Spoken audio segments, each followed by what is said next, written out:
Jaya Radha Madhava Kunja Bihari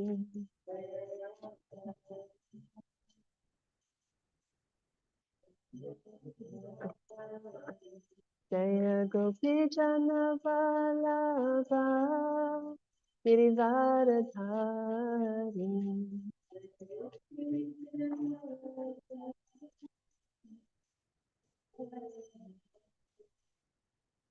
Yashodanandana Dacha Janaranjana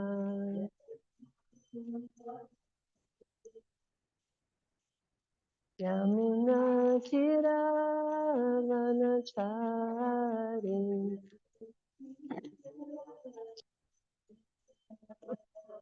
Yamuna Tira Vanachari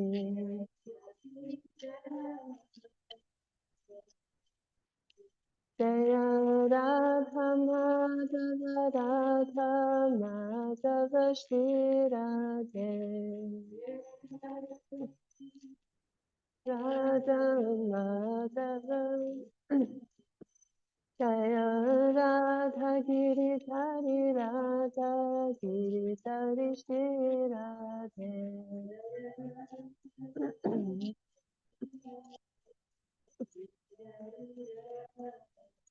Jaya Jagannath Jaya Jagannath Jaya Baladev Jaya Subhadra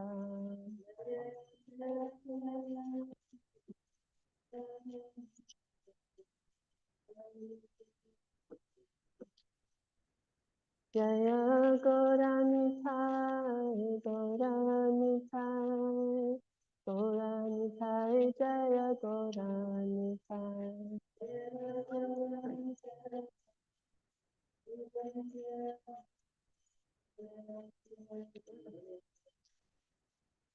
Jaya Giri Govardhan Giri Govardhan Giri Govardhan Jaya Giri Govardhan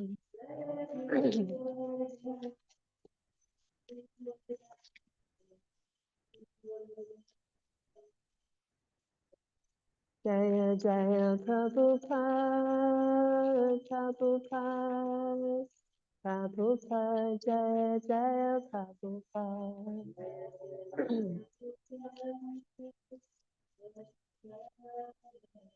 Prabhupada Jaya Jaya Prabhupada Jaya Vishnu Pada Paramahamsa Parivrajakacharya Asvatara Satashishma Srila Srila A.C. Bhaktivedanta Swami Maharaj Srila Prabhupada Ki Jai Jai Vishnu Pada Paramahamsa Parivrajakacharya Asvatara Satashishma Srila Bhaktivedanta Saraswati Srila Prabhupada Ki Jai Ananta Koti Vaishnava Vrinda Ki Jai Grantara Srimad Bhagavatam Ki Jai Nitai Gaura Premananda Hari Hari Ro.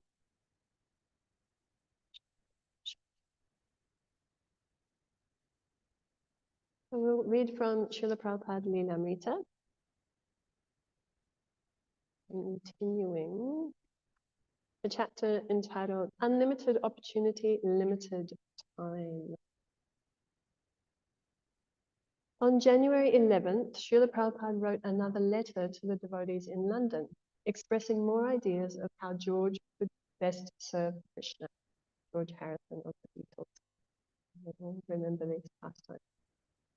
Srila Prabhupada's quotation, I'm so glad that Mr. Harrison is composing songs like Lord whom we so long ignored. He is very thoughtful. When we actually meet, I should be able to give him thoughts about separation from Krishna, and they will be able to compose very attractive songs for public reception. The public is in need of such songs, and if they are administered through nice agents like the Beatles, it will surely be a great success.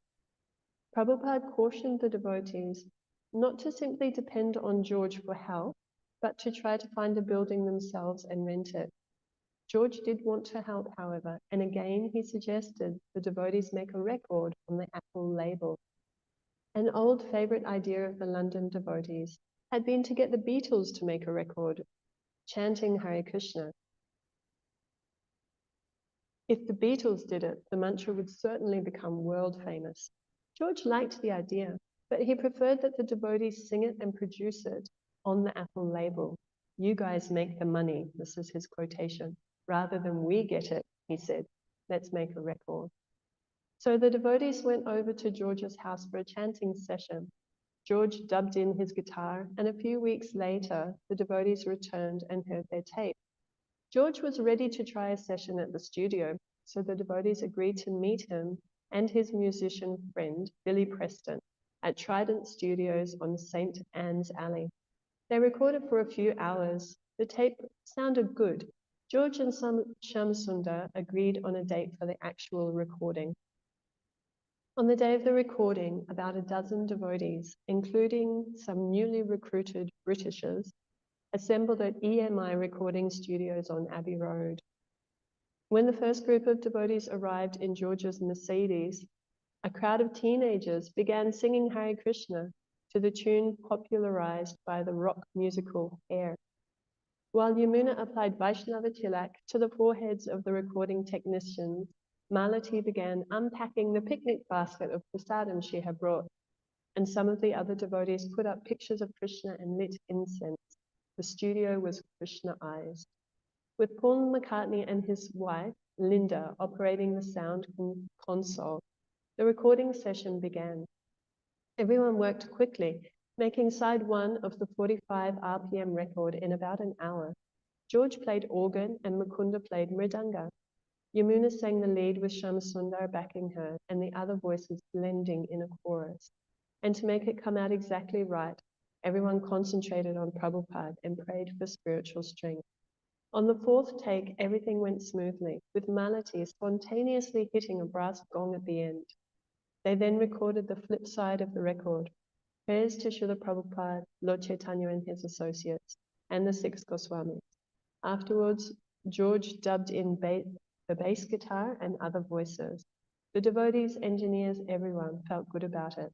This is going to be big, George promised. And, this was such a huge thing in the world at that time, this chanting of the Hare Krishna mantra. This record with the Beatles went everywhere. It was like number one in different countries on the, pop singles list. So this recording with George's help, this really did so much for Srila Prabhupada's movement. And Srila Prabhupada was always very happy with George Harrison. Well, George was a plain clothes devotee, yes, and Srila Prabhupada never put pressure on him to move full time into the ashram or to stop his music career. Srila Prabhupada just encouraged him to use it in Krishna's service, and George gave so much. Every time we read Krishna books, we can consider that George actually gave the donation for the printing of this book. In so many ways, he supported and helped Srila Prabhupada. I put a lot of respect to Srila Prabhupada. Srila Prabhupada ki jai. So we'll continue with Srimad Bhagavatam. Om Namo Bhagavate Vasudevaya. Om Namo Bhagavate Vasudevaya. Om Namo Bhagavate Vasudevaya.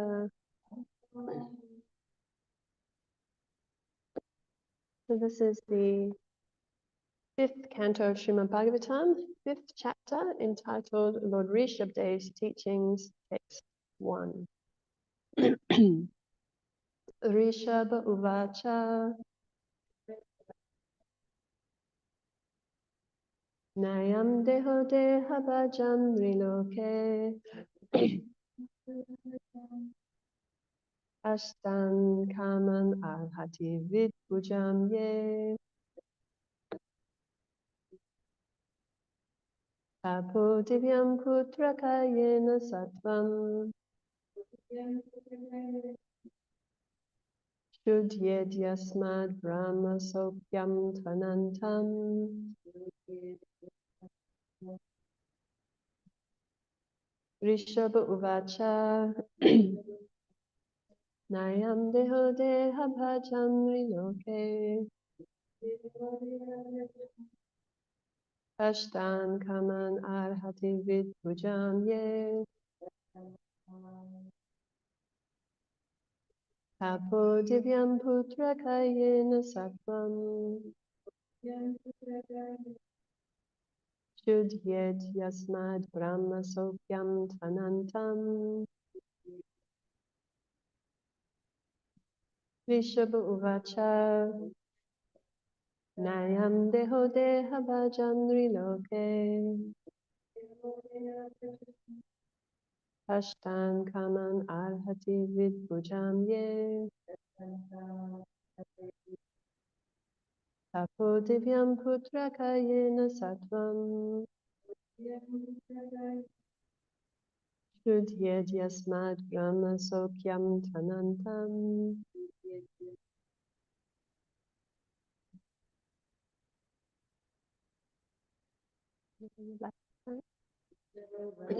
Rishabha Uvacha Nayam Deho Deha Bhajan Riloke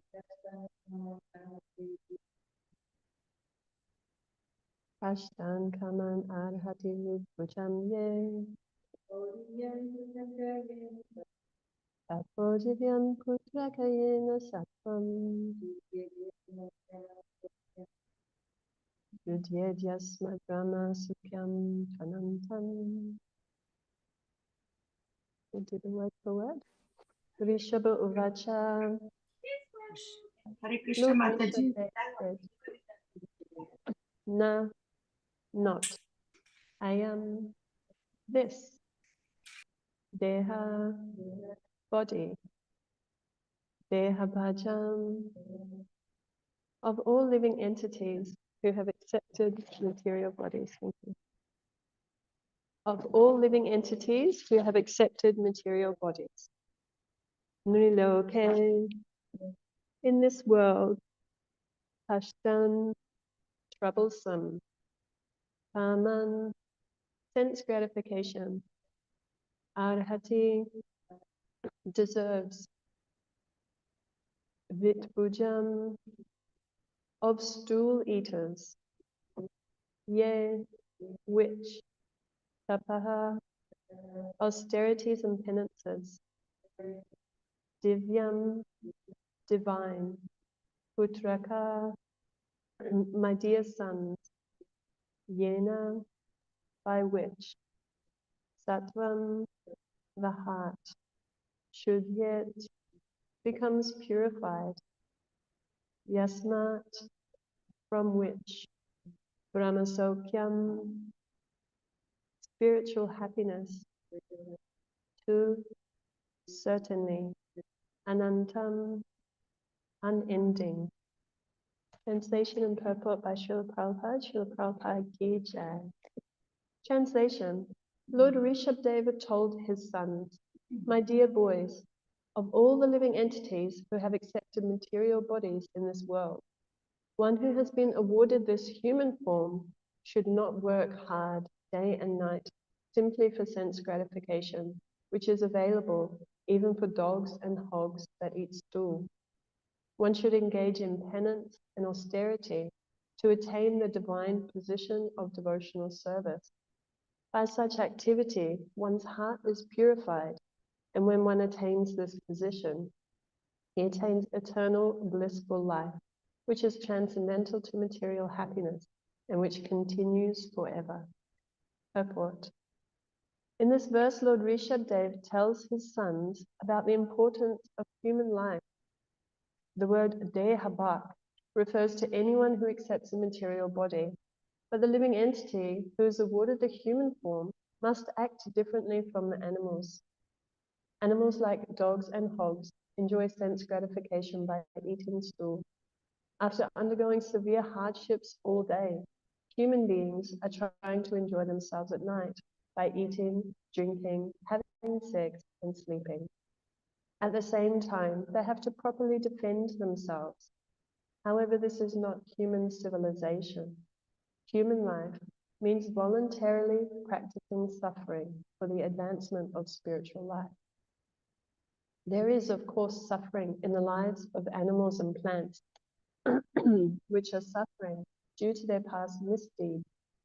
However, human beings should voluntarily accept suffering in the form of austerities and penances in order to attain the divine life. After attaining the divine life, one can enjoy happiness eternally. After all, every living entity is trying to enjoy happiness. But as long as one is encaged in the material body, he has to suffer different kinds of miseries. A higher sense is present in the human form. We should act according to superior advice in order to attain eternal happiness and go back to Godhead. It is significant in this verse that the government and the natural guardian, the father, should educate the subordinates and raise them to Krishna consciousness. Devoid of Krishna consciousness, every living being suffers in the cycle of birth and death perpetually. To relieve them from this bondage and enable them to become blissful and happy, Bhakti Yoga should be taught. A foolish civilization neglects to teach people how to rise to the platform of Bhakti Yoga. Without Krishna consciousness, a person is no better than a hog or a dog. The instructions of Rishabdev are very essential at the present moment. People are being educated and trained to work very hard for sense gratification, and there is no sublime aim in life. A man travels to earn his livelihood, leaving home early in the morning, catching a local train and being packed in a compartment. He has to stand for an hour or two in order to reach his place of business. Then again, he takes a bus to get to the office. At the office, he works hard from 9 to 5. Then he takes 2 or 3 hours to return home. After eating, he has sex and goes to sleep. For all this hardship, his only happiness is a little sex. Yan maitunadi grihamedi sukham hipucham. Rishabdev clearly states that human life is not meant for this kind of existence, which is enjoyed even by hogs and dogs. Indeed, dogs and hogs do not have to work so hard for sex. A human being should try to live in a different way and should not try to imitate dogs and hogs. The alternative is mentioned. Human life is meant for tapasya, austerity and penance. By tapasya, one can get out of the material clutches. When one is situated in Krishna consciousness, devotional service, his happiness is guaranteed eternally. By taking to Bhakti Yoga, devotional service, one's existence is purified. The living entity is seeking happiness life after life, but he can make a solution to all his problems simply by practicing Bhakti Yoga. Then he immediately becomes eligible to return home back to Godhead, as confirmed in Bhagavad Gita 4.9. Janma karma chane divyam eva myo vitatpata yakpa deham puna janma naiti mam eti sorjuna. One who knows the transcendental nature of my appearance and activities does not, upon leaving the body, take his birth again in this material world, but attains my eternal abode, O Arjuna. Om Jnana-timirandasya Jnananjana-shalakaya Chatur Unmilitam Yena Tasmai Shri Gurave Namaha. Was born in the darkness of ignorance, and the spiritual master is kindly opening my eyes to the torchlight of knowledge. I offer my respectful obeisances unto him. Jai Shri Krishna Chaitanya Prabhu Nityananda Shri Advaita Gadadhara Shivasari Gaura Bhaktavinda Hare Krishna Krishna Krishna Hare Hare Hare Rama Rama Rama Hare Hare. So this is the beginning of a wonderful chapter of instruction given by Lord Rishabdev to his very qualified, pious and obedient sons. So all of this chapter is filled with amazing instructions. And the first text, we get the hit straight away. What is human life for? Rishabdev does not, we have the English saying, mince his words. Yes, he says very straight, right to the point. My dear sons, living entities who have accepted material bodies in this world, everyone has accepted a material body, but the human form of life is special. The human form of life is distinct. And this human form should not be wasted chasing after simply our lower propensities and living for sense gratification. But Lord Rishabdev tells his sons not to live for sense gratification, but instead to practice austerities, penances, sacrifice in this life for spiritual advancement. So these are some really strong statements. And Srila Prabhupada, as we know, Srila Prabhupada, following in our disciplic succession, Srila Prabhupada also, he has these strong words, strong statements. He does not sugarcoat anything. As we remember reading in Srila Prabhupada Lilamrita, when Srila Prabhupada first came over to the West and he was speaking ill of sex life. And his disciples, the young disciples said, this is not a very popular message, Swamiji. And what was Prabhupada's response? I cannot change the message to suit the Westerners. He speaks the truth, the absolute truth. So that's also what we're hearing in the purport.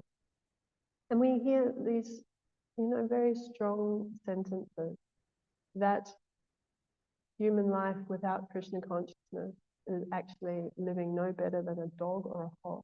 So this is very strong. And when we look into this, thinking about this point, Prabhupada brings out in the purport, hogs and dogs, they get their satisfaction, they're after sense satisfaction. Every living entity in this world is looking for pleasure. And the way that we look for pleasure is dependent on our taste. What is tasty for us in this body, in this mind? So the dog and the hog, what's tasty for them is the stool left by other animals, is rotten things. I remember having dogs growing up, and I grew up in the country, so there was often, other dead animals around in the bush and stool of other animals, and our dog would often come back just stinking because the dog really enjoyed rolling in the remains of other animals and eating all of the dirty bits and pieces of the dead body of the other animal. And the dog was very happy doing this.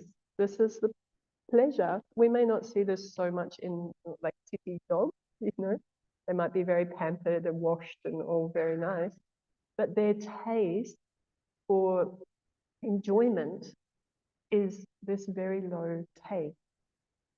So Srila Prabhupada is making that comparison that a living entity who is only looking for sense gratification in this world based on the body is enjoying that same taste as a lower form of life, such as a dog or a hog.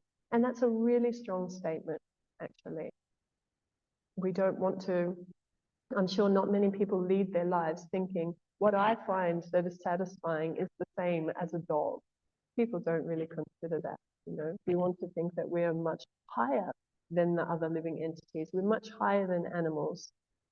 And yet, as stated by Shastra, unless we are using that human intelligence and this higher form of life as a human being to advance spiritually, we're actually on the level of an animal. This is really it was really hitting me as I was reading this, preparing for the class, thinking, wow, this is why Srila Prabhupada again and again, he makes this very strong point. It's animal life. Human civilization is like animal life. Because if we're not using our intelligence to inquire about spiritual life, to perform acts that are conducive to spiritual life, we're actually living as an animal. So what is human life for? And this is what Rishabdev is teaching in this verse. He's teaching to his sons and then to all of us. So human life is meant for tapasya. Again, this is a very strong statement. Human life is meant for austerity, Human life is meant for voluntarily, Prabhupada says, voluntarily accepting suffering. Do we want to look at our lives in that way? Actually, my life is meant to take on suffering. I'm meant to voluntarily take on suffering so that I can get out of the clutches of the material energy. This is also a very strong statement. But the austerities and penances that we take on in spiritual life are different from our material conception of what is suffering. And so we may, and Prabhupada makes the distinction here, that all living entities are suffering. Why are they suffering? Because of repeated birth and death. This is the cycle of suffering that all living entities are stuck in. Due to contact with the material energy, we take on the material body.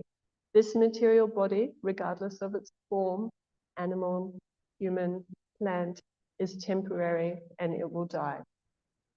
So then after we leave the current body, we then take on another body and go through this whole cycle again and again. This is suffering. And as Srila Prabhupada points out, when we're in this human form of life, we go through many different kinds of sufferings and miseries. And we know the threefold miseries, yes? The miseries of our own mind and body, miseries caused by natural circumstances, miseries caused by the demigods. We go through all of these miseries. And yet our life does not need to be defined by misery. Austerity, taking on spiritual austerity, is different than suffering material misery. So our austerities and penances that we take on in spiritual life elevate us, as Rishabh Dev says here, purifies our existence. It actually purifies us of material attachment and material contamination.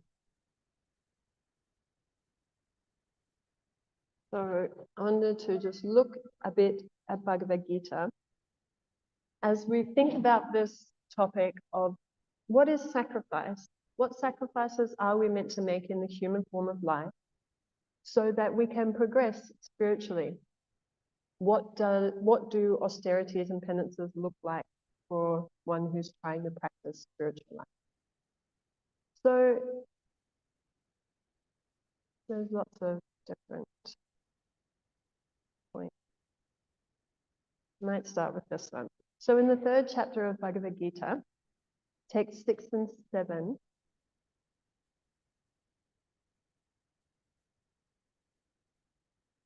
Krishna talks about restraining our senses of action. And in that way, we make gradual and honest progress in spiritual life. So in text 6, Krishna says, this is a very famous verse, one who restrains the senses of action, but whose mind dwells on the sense objects, certainly deludes himself and is called a pretender. And in the next verse, on the other hand, if a sincere person tries to control the active senses by the mind and begins karma yoga in Krishna consciousness without attachment, he is by far superior.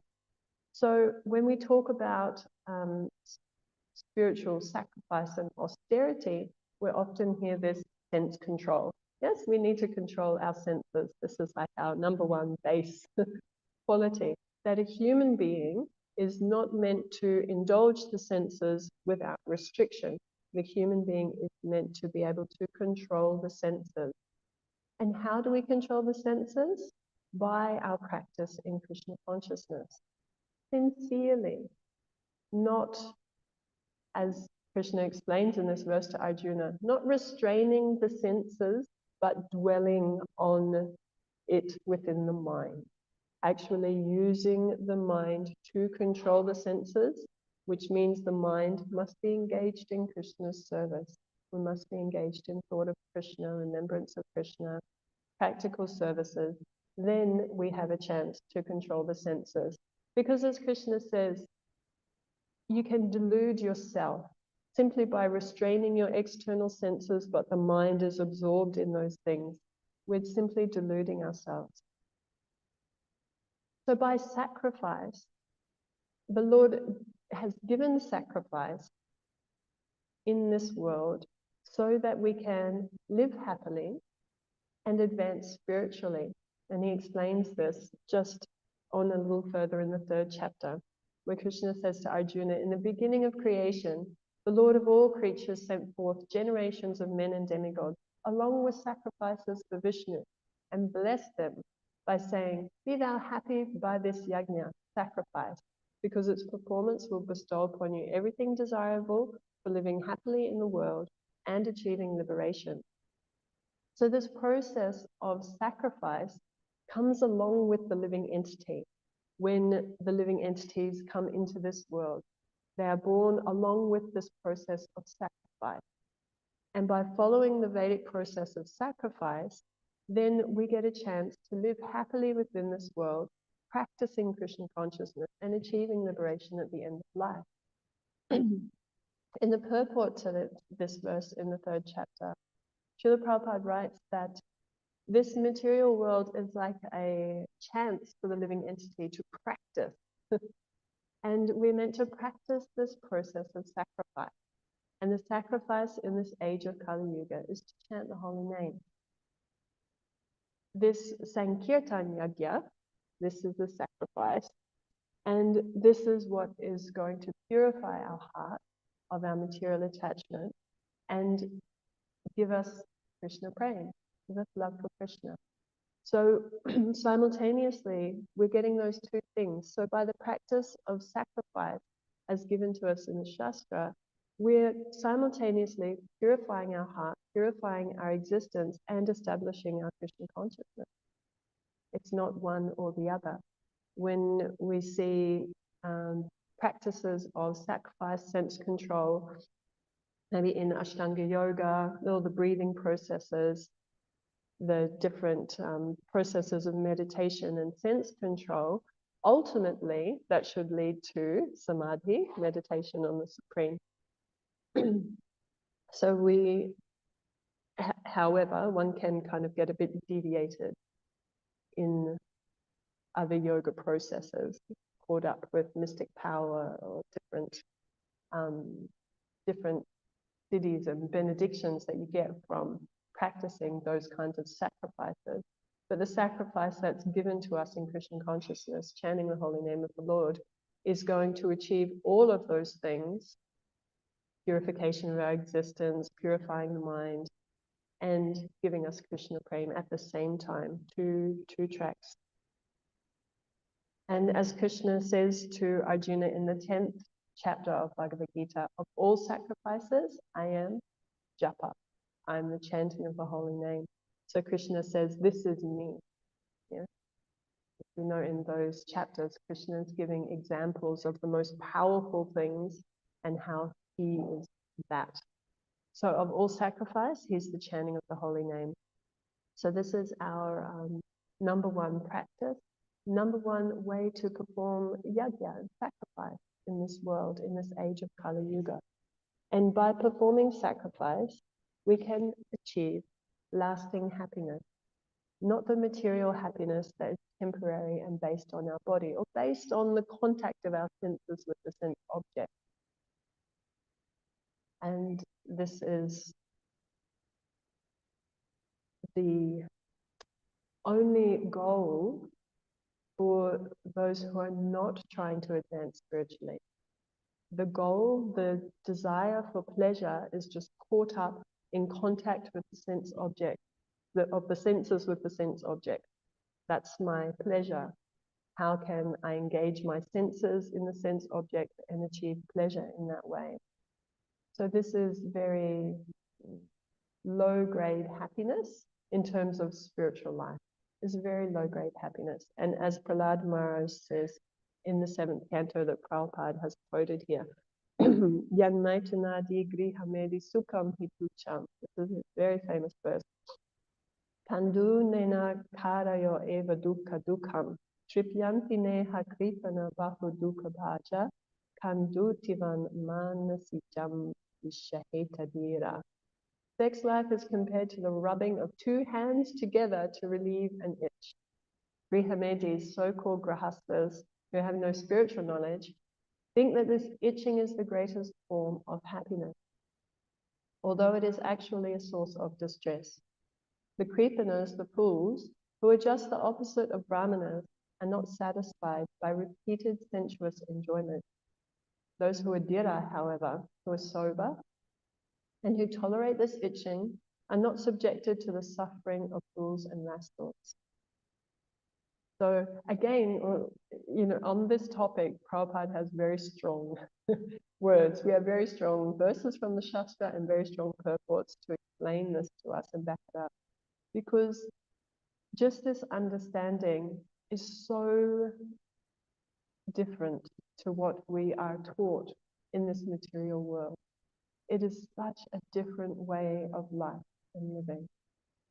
So to understand this and to actually really take this into our heart and understand it and apply it takes a lot of repeated hearing. We need to constantly hear this. That actually this itching, sex life, is a source of distress. But materially, we're taught that this is the highest form of happiness. And this is what life in the material world is geared towards, how to achieve success in sex life. It is what all the earning money, beauty standards, all of it is pushed towards, how to enjoy the body. So it takes a lot of cleansing to get that conception out of our mind. And as Srila Prabhupada writes in the purport to this verse, unfortunately, due to a lack of education and culture, people are victimized by the false happiness of sex life. This is also such a strong word. People are victimized. We're actually turned into a victim by this allurement of false happiness. And it's like dangling the carrot in front of the animal to make it walk. So there is this allurement, this falsity, this maya, illusion that is dangled in front of everyone's faces. There is happiness in this material world. There is happiness by connecting your senses with the sense object, and everyone's racing after that. We're all chasing it. And Prabhupada says that unfortunately this is due to a lack of education and culture. So as we hear in the verse and purport today, that one should not become an authority figure, a teacher, a father, a spiritual master, a mother, unless they can help to elevate the dependent. This is actually the duty of anyone in a position of authority. And Prabhupada even says the government and the natural guardians, they should educate their subordinates and raise them up to Krishna consciousness. Because devoid of Krishna consciousness, then we're suffering in this cycle perpetually. That's also such a strong word. Perpetually, everlasting, always. So to get free from this perpetual suffering, we need education. We need to become educated ourselves by studying Shastra, by associating with the devotees, chanting the holy names. Then we become educated, and then it's our duty to share that education with others.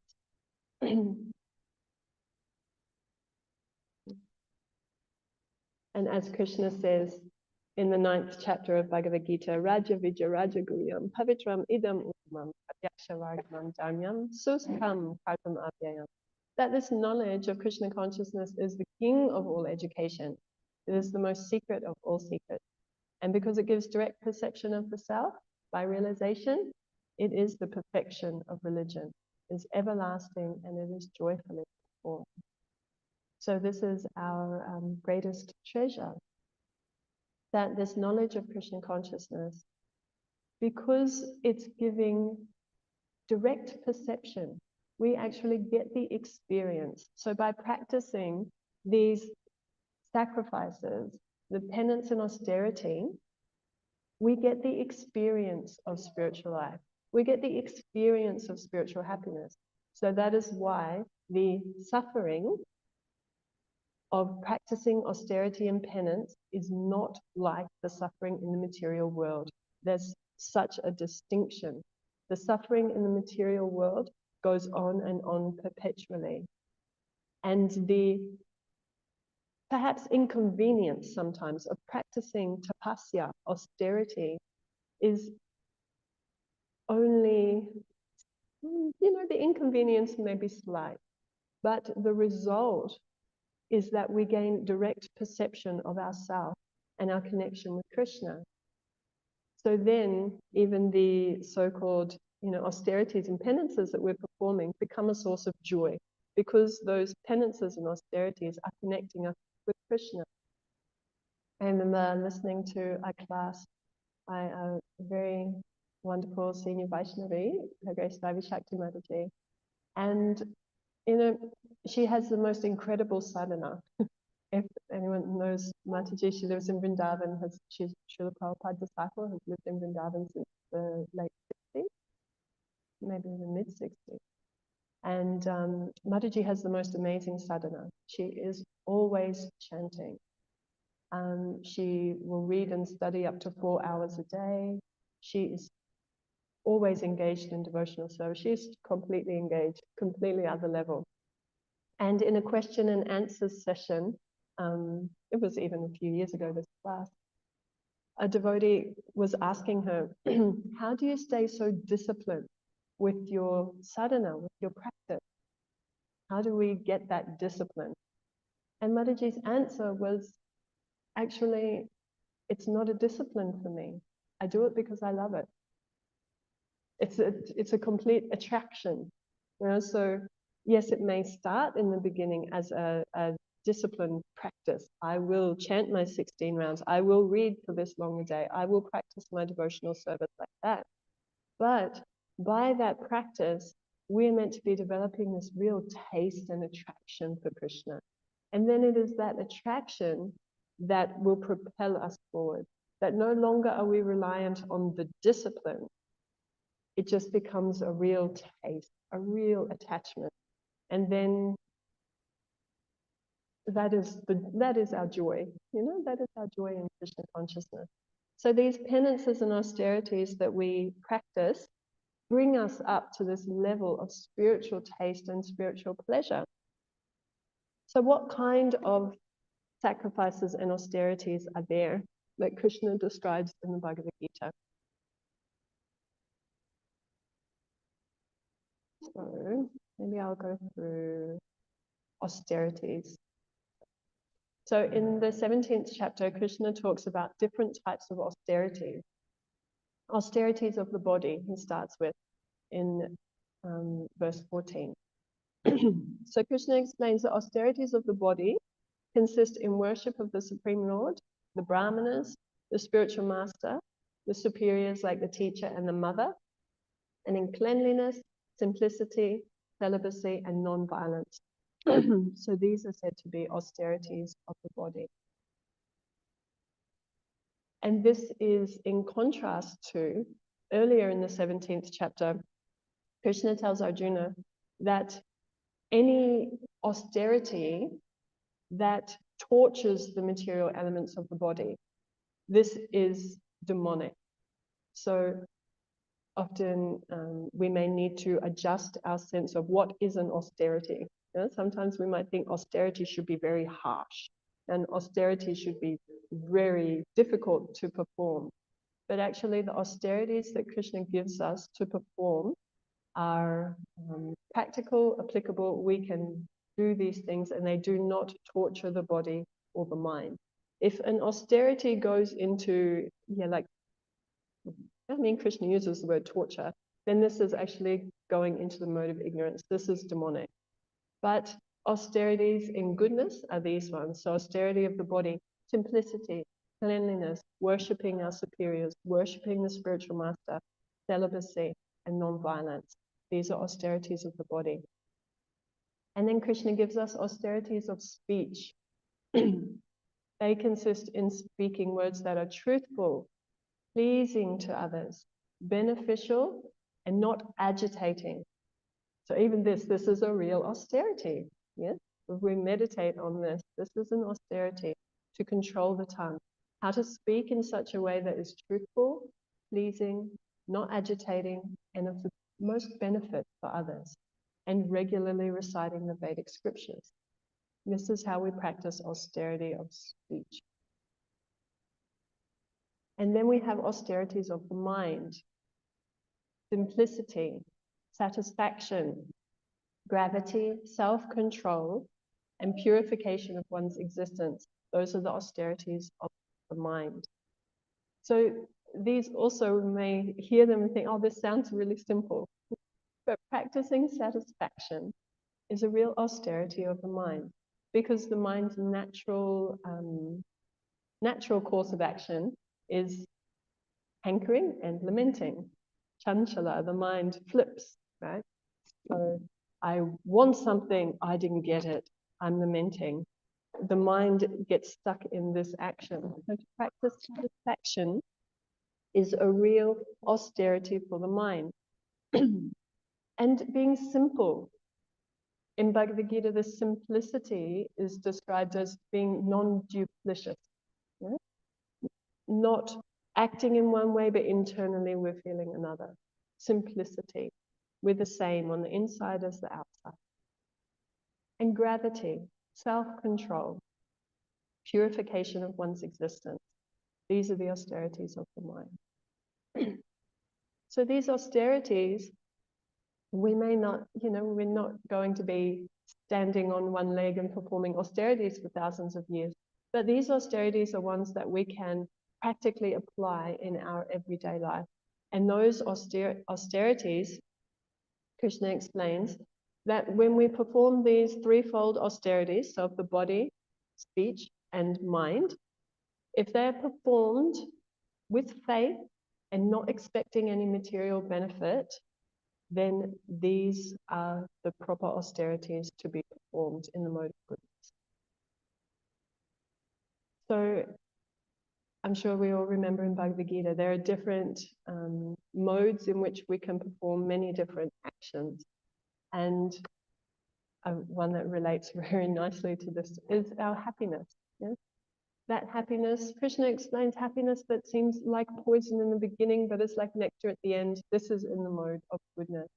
And this is also how we can see, how we can understand this concept of performing tapasya in human life. Sometimes it might seem a little challenging in the beginning, but the end is going to be happiness.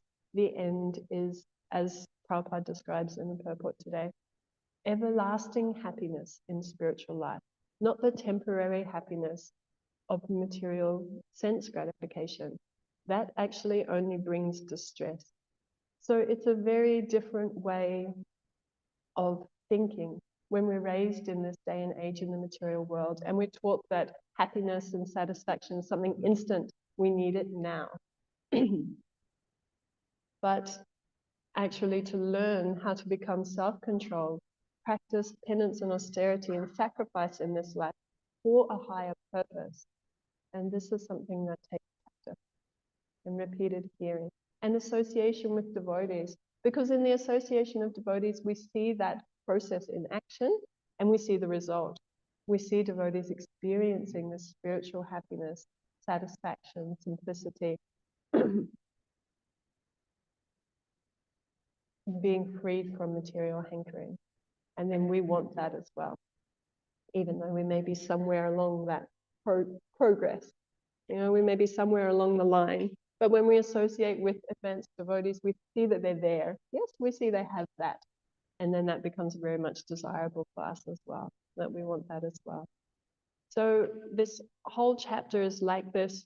Lord Rishabhdev gives very amazing instructions. Each instruction to his son is very applicable to all of us in our lives. So this gives us a lot to meditate on. I think I will end there and ask if anyone would like to ask a question or make a comment. I'll read the verse again because we missed the verse. Lord Rishabhdev told his sons, "My dear boys, of all the living entities who have accepted material bodies in this world, one who has been awarded this human form should not work hard day and night simply for sense gratification, which is available even for dogs and hogs that eat stool. One should engage in penance and austerity to attain the divine position of devotional service. By such activity, one's heart is purified, and when one attains this position, he attains eternal blissful life, which is transcendental to material happiness and which continues forever.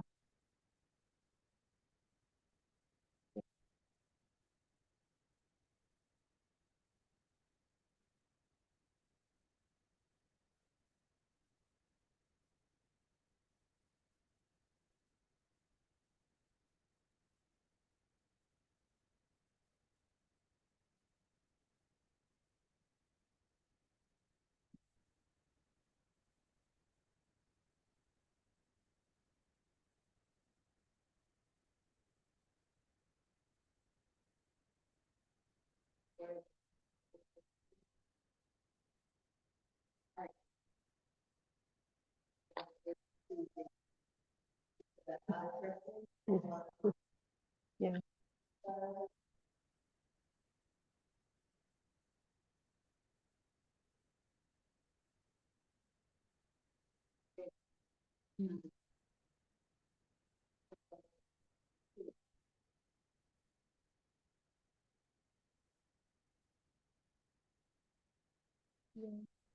It's a very nice question. Yeah, I've often thought about this as well. And I probably don't have the best experience in trying to practice this. I definitely made mistakes in this way. I think simply by having that desire, by keeping that in mind, actually, yes, I don't want to disturb others, but at the same time, we do want to be straightforward in our dealing. So then we can pray to Krishna. Krishna, please help me. And often what I've found and what I've been instructed by my mentor is not to act immediately. You know, sometimes, you know, we think something's happened. Okay, I need to deal with it like right now. I need to express how I feel. If we express how we feel right in that moment when things have just happened, often it's going to come out in a way that will cause disturbance. Yes, but if we take a little bit of time to really reflect on what we want to communicate and then try to communicate that at a, you know, when the timing is right. I think a lot of it has to do with timing, when things have maybe settled a little bit, and then having that open and honest conversation, always keeping in mind, I don't want this to end up causing friction. How can I communicate? If you know, can maybe practice it, run it by a senior devotee beforehand. How can I communicate this in a way that won't cause disturbance? Because yes, when we're living in a community and we're associating with devotees, we don't want to offend devotees. We don't want to upset them or cause disturbance.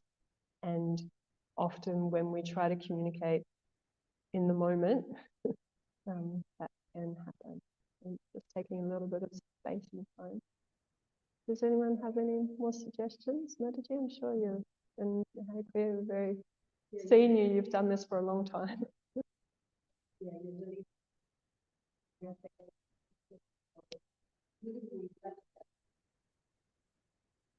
the end of the day, everything should be but then, yeah. During the day, you know, the burning anger is still there. But like even these days, you know, you have a different perspective.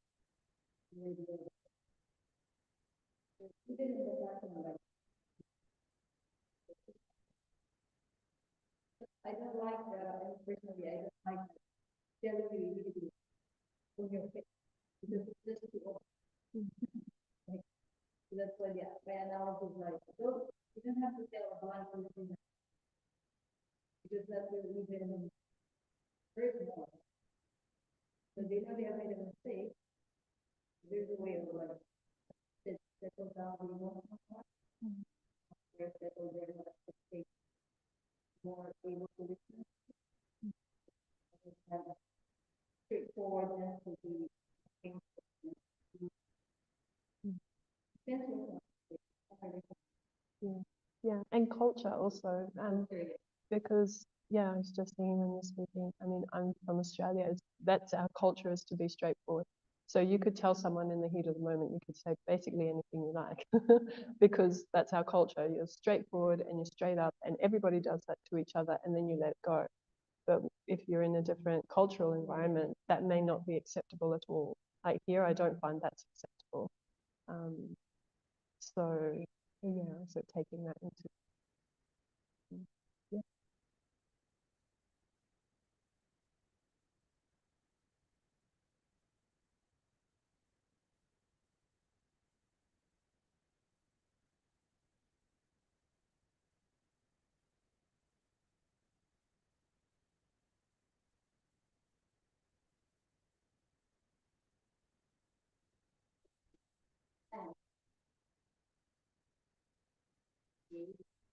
Mm,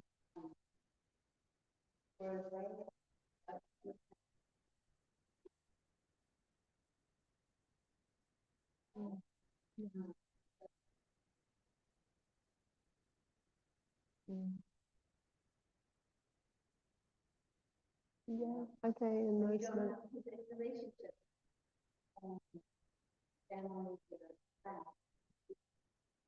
family,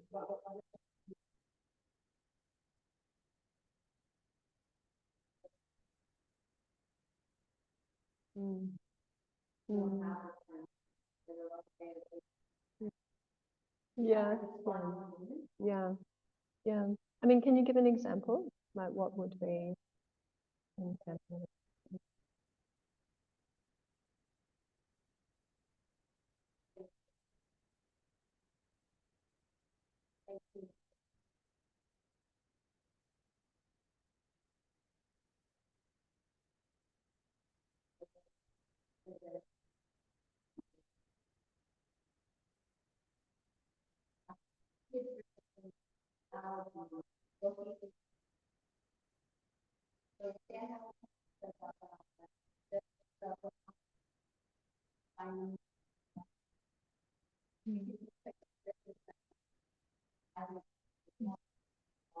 Mm,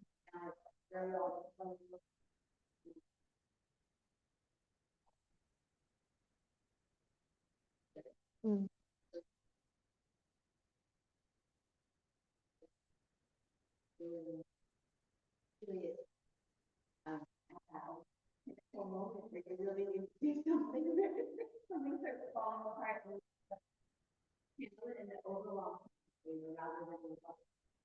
yeah.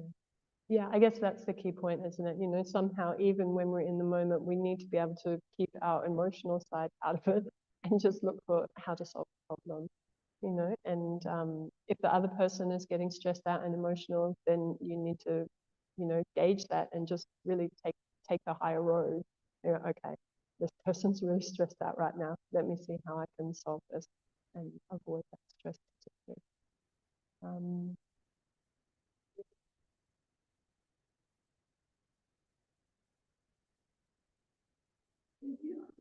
yeah, yeah.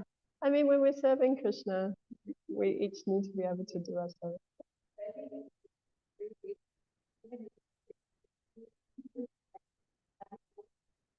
Mm,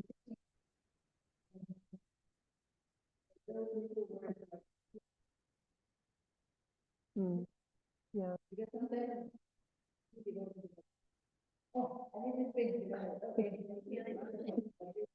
Yes. Yes. Yeah.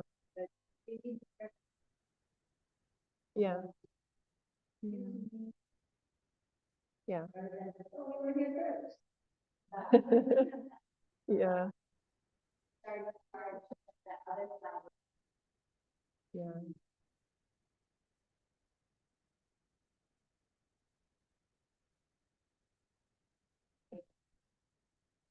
Yeah. It's a big practice, you know, and this is the austerity of it. This is the austerity of speech, is that we need to control our tongue first, assess the situation, and then talk. There's also this, I'm sure you know, this little technique of sandwiching, you know, so you're saying something positive first. You know, oh, you know, I could see you're doing such wonderful work here with children not easy. Oh, actually, we've doubled up on the space or something. How can we figure this out? But I really appreciate your service, whatever. Just sandwiching it together. It can often, leave people with a good feeling about the interaction. But this is why it's an austerity, because it takes thought, it takes control, it takes time to develop those skills. But if we're praying to Krishna in our interactions with the devotees, that we can be respectful and we can deal with devotees nicely. And just practice, no one's perfect. You're not going to get it right all the time. And if you don't get it right and someone is disturbed by you, you just need to apologize, you just need to take the humble road and apologize. Grantara Srimad Bhagavatam ki jai, Srila Prabhupada ki jai.